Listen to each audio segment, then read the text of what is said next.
dedication, hard work, and passion for learning.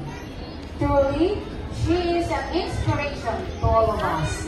Let us all welcome Adina Ishamik P. Bastos to deliver her welcome address.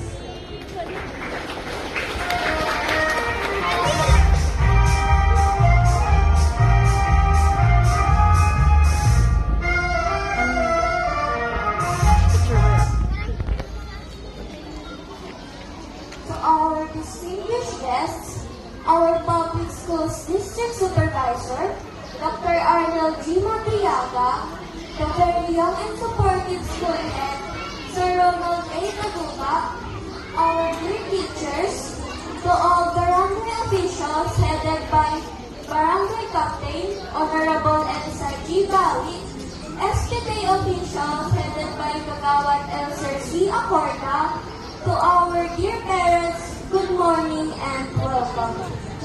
Today marks another milestone of our lives as great candidates for graduation.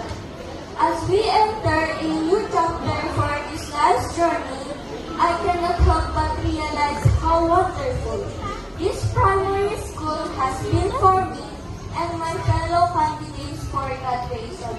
It has been a joyous yet joyful learning experience for every one of us. All sleepless nights, doing our homework, school activities, accomplishing projects, and even herding extracurricular events finally bear fruit in today's celebration. To my classmates, the friendship we made may be just momentarily, but the rest assured it will last a lifetime.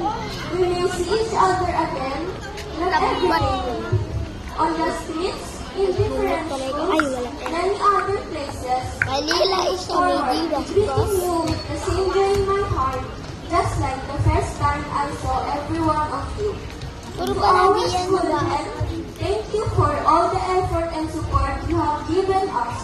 Our great educators who unselfishly devote their time teaching us. To all our SPA officials who in their time choose to help serve the school for our safety and betterment. Your commitment and dedication will never be forgotten. You are our unsung heroes. And lastly, to our loving parents, billions of thank you will never be enough to repay your sacrifices. On behalf of my fellow candidates for graduation, thank you. We are very grateful beyond measures at this very moment. This achievement unlocked is for you. Ladies and gentlemen, I welcome every one of you to witness this momentous occasion. Thank you.